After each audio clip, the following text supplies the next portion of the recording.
आज मु आपण मान सहित सेयार करा जाउची रज स्पेशल पोड़पिठा जहाँकि केवल नड़िया और अरुआ चाउल तैयारी होईची। एई पिठाटी देखिया पई जेतिकी सुंदर आ खाया पई मध्य बहुत टेस्टी पूरा तुला परी नरम पाटी रे पड़िले ही पूरा मिलई जीवो। आगकू तो रज आसुची आपण एई भली भाबरे रजरे पोड़पिठा बनैकी निजे खाइबा सहित निजर परिवार रे समस्त खुआंतु आ रजर मजा उठांतु। आपण मानक मोर अनुरोध वीडियोर फास्ट रु लास्ट जाए देखंतु जहाँद्वारा कि एई पोड़पिठार प्रोसेसटी आपण भल भाव जानी पारिबे। जदि आपनको मोर एई वीडियोटी भल लागिबो लाइक करिवे शेयर करिवे चैनल को जदि मोर प्रथम थर पई विजिट करछन दया करी सब्सक्राइब करिवे आ पाखरे थिया बेल आइकन को प्रेस कर देबे मोर आगको आसुथिया नुआ नुआ वीडियोर नोटिफिकेशन आपण सर्वप्रथम पाई परिबे। चलंतु स्टार्ट करिबा। नमस्कार जय जगन्नाथ मु दीपाली आपण मानको स्वागत करूची मोर एई वीडियो को। वर्तमान मु जो गोटे ग्लास देखुचंदी मु एई ग्लास रे अरुआ चाउल नेइची आपण जे कोनोसी अरुआ चाउल माने पिठा चाउल नै परिबे। तो एई ग्लास रे ग्लास मु चाउल नेइची आ एबे वर्तमान से चाउल को भल्ल भाबरे हमें ताको धोई देबा। मु एमदी ताको दुई चार थर करिकि ताको भल्ल भाबरे धोई जाउची। धोई सारिकि पुणी थरे ताको पानी रे हमें भिजेई देबा। एई चाउल को हमें 4 रु 5 घंटा हमें ताको भिजेइबा। तो 5 घंटा पर आम ये चाउल को भल भाव पानी को भल भाव निगाड़ दबा माने आउ थरे टिके धोई दबा तापर तार पानी को पूरा भल भाव निगाड़ दबा। देखंतु मु भल भाव पूरा पानी को निगाड़ देइची टोपे भी पानी नाही। तो एबे हमें गोटे ग्राइंडिंग जार नबा आउ सेई चाउल को हमें ग्राइंडिंग जार रे पकै दबा आ ताको भल भाव गोटे स्मूथली पेस्ट तैयारी करिबा। आ एठी मु जो ग्लास रे मु चाउल नहीं से ग्लास रो हाफ ग्लास माने पानी मु यूज करची चाउल को ग्राइंडिंग करिया पई केवल हाफ ग्लास पानी मु यूज करची। एठी बैटर को बेसी पानिया करिवेनी पूरा मापरे नेकी ही करिवे जहा द्वारा कि हमर पिठाटी बहुत बढ़िया हबो। एबे देखंतु आमे ताकर गोटे स्मूथली पेस्ट तैयारी कर देबा जमर भी खदर करिवेनी पूरा प्लेन करिवे। पूरा तो प्लेन केबे हेई परिबोनी जेमति कि हाथ रे धरले माने जेमिति हेले भी टिके खदर लागिवो। एबे देखंतु मु चामच रे देखै दउची आपन को मु एटा सिना पूरा फाइन पेस्ट बनैची किंतु तथापि टिके टिके रहिबो हाथ रे लागिले टिके टिके खदर लागिवो। एटा चलिबो किंतु बेसी आपन खदर करिवेनी। ताको हमें साइड कर देबा। एबे जिबे हमें नेक्स्ट प्रोसेस को एई पोड़ पिठा पई हमें जंतुणी बनैबा। सेति पई मु गैस ऑन करी कड़ाई बसै देइची आ ए कड़ाई रे मु 2 ग्लास पानी यूज करूची। जो ग्लास रे चाउल नैथिले सेई ग्लास रे 2 ग्लास हमें पानी नैची। हाफ ग्लास पानी हमें बाटीबा माने चाउल बाटिला बेले यूज करूची तो 2.5 ग्लास पानी ही एडी यूज हेची। तो पानी टिके गरम ही आसलानी तो आमे सेठी गुड़ पकै देबा। मु एठी गुड़ 300 ग्राम यूज करची जेहेतु मोर चाउलर अमाउंट 300 ग्राम हबो सेति पई मु गुड़ मध्ये नैची 300 ग्राम। तो एबे हमें गुड़ पकै साला परे ताको टिके भलो भाबरे गोळेई नबा जेमति कि गुड़ पूरा पानी रे मिलई जीवो। एठी गोटे कथा मन रखिबे जदि आपनकर गुड़रे कोनोसी प्रकार रो मैला थिबो गोळेला परे देखुचंती ताले ताको छाणी के पुणी थरे यूज करिवे। तो एबे देखंतु मोर ए गुड़रे कोनोसी प्रकार रो मध्ये मैला नाही। तो एबे देखंतु गुड़ पूरा भलो भाबरे मिसी गलानी पानी रे। आ एठी मु गैस रो फ्लेम को लो मीडियम रे रखितिली। तो एबे गैस रो फ्लेम को मीडियम रे रखिबा।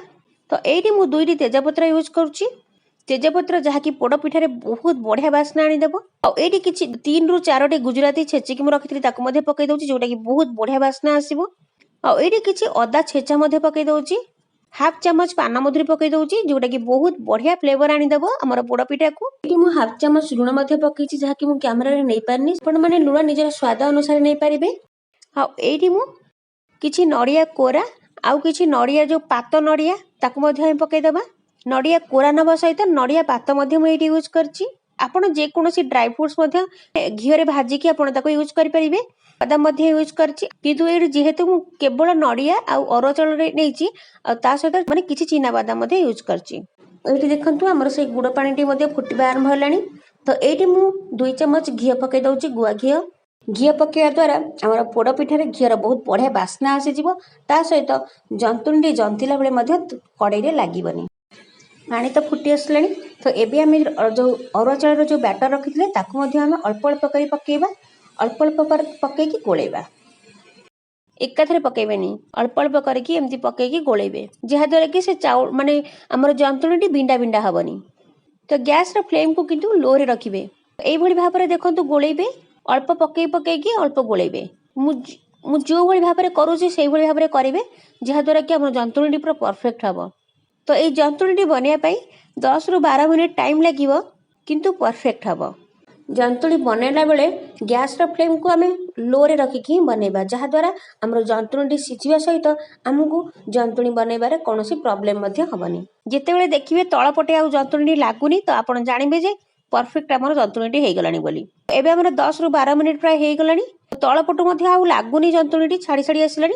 तो एबे मु ताको गैस ऑफ करिकी ताको मु छाड़ दउची ठंडा हा पई।